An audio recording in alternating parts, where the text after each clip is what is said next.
Welcome back everybody. This is part 2 of the battle between the machines. If you are only joining us now, a warm welcome to you. I am Amelia and I'm one of the ambassadors for Cricut SA. We are currently busy with the battle between the three major brands of the machines, the Silhouette and the Cricut and the Brothers Scan and Cut. If you are interested in trying any of these machines, you need to join us to help you decide which machine is best for you. If you are a beginner, the Cricut Access is a great way to get accustomed to your machine.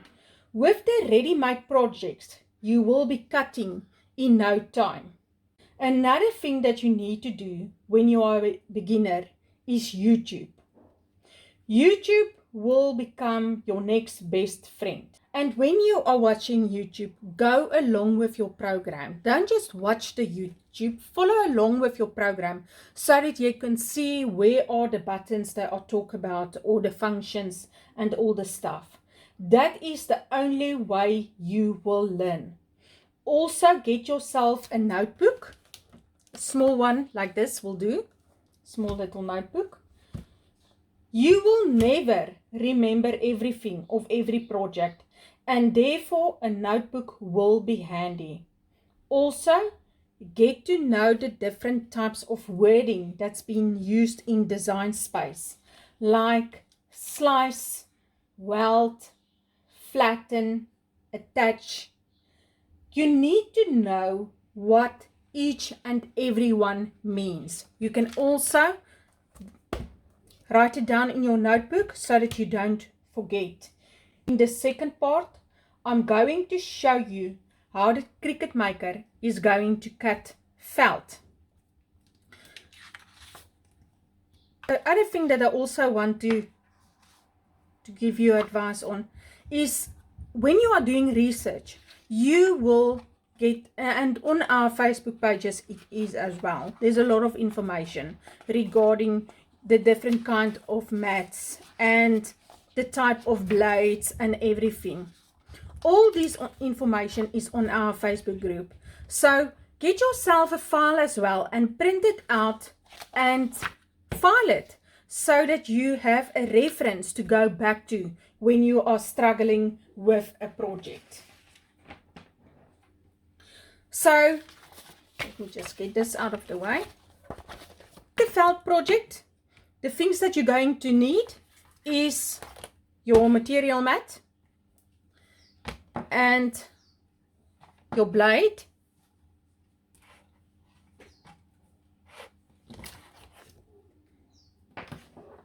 and then your different types of felt that you're going to use for your picture. What I did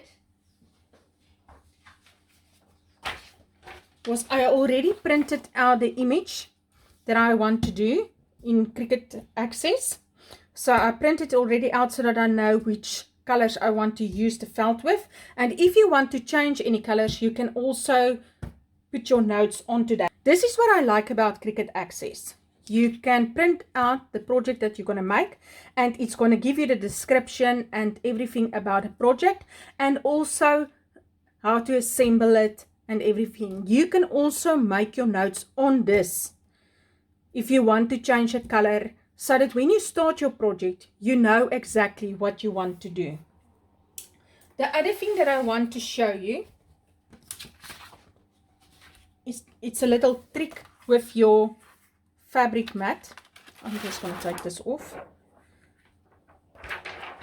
On your mat, I have this contact paper and it's laying around for ages in my house now.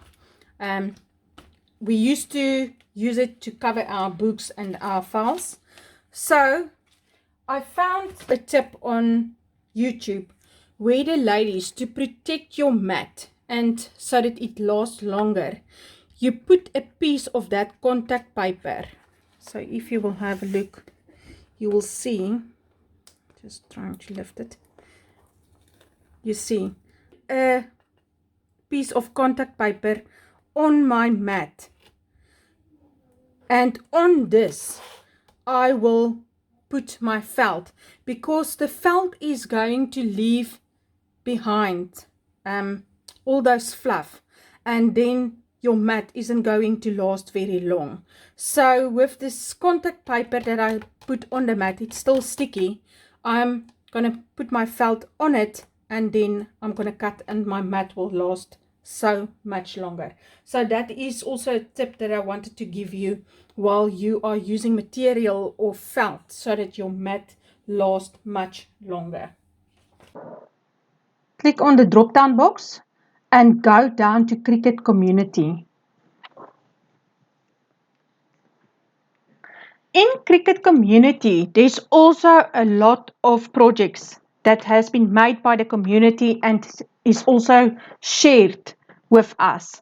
So when you have Cricut Access, you also have access to Cricut Community, and with the access, everything is open. When you don't have access, you also have access to Cricut Community, but you're going to pay for the fonts and stuff that's being used in the projects if you don't have access. So in search, I'm going to type in felt.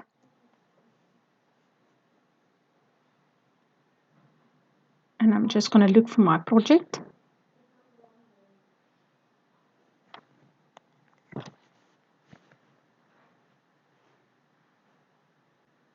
When you scroll down, you can see that there is a lot of projects that's been shared by the Cricut community that you can also do.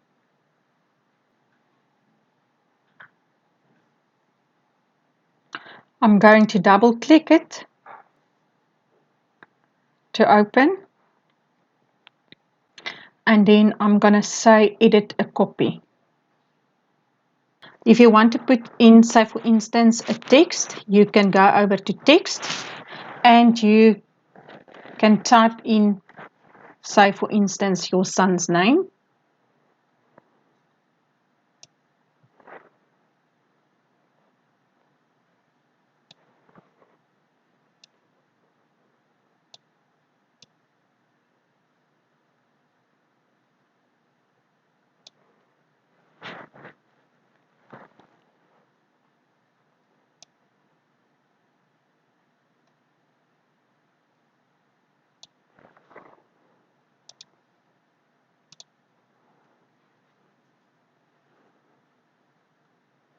Here you can choose the font that you would like. I'm just going to keep it like this. I like it like that. It's plain and simple. And here you can change the font size if you want to change the font size. So after typing your text and after you have edited the font size and how big you want it, go over and weld the text together. It's going to make the text one, and then you can send it over to make it if you are finished editing your project. So what's going to happen is Cricut Design Space is going to sort your project on the different mats according to color and how you want to cut it. So first we're going to load up the gray pieces. That's going to be for the stones. Now we are going to prepare our machine. First we're going to open it, load our swivel blade. Right.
Okay, so after cutting your design out, this is how your mat is going to look with all the felt that was left behind. And that was the reason why I say that you must need, or you must put on contact paper. And when you're going to remove the contact paper, and you will see as well, your mat isn't sticky anymore. So I'm just going to show you when you remove some of the contact paper, your mat will be like new.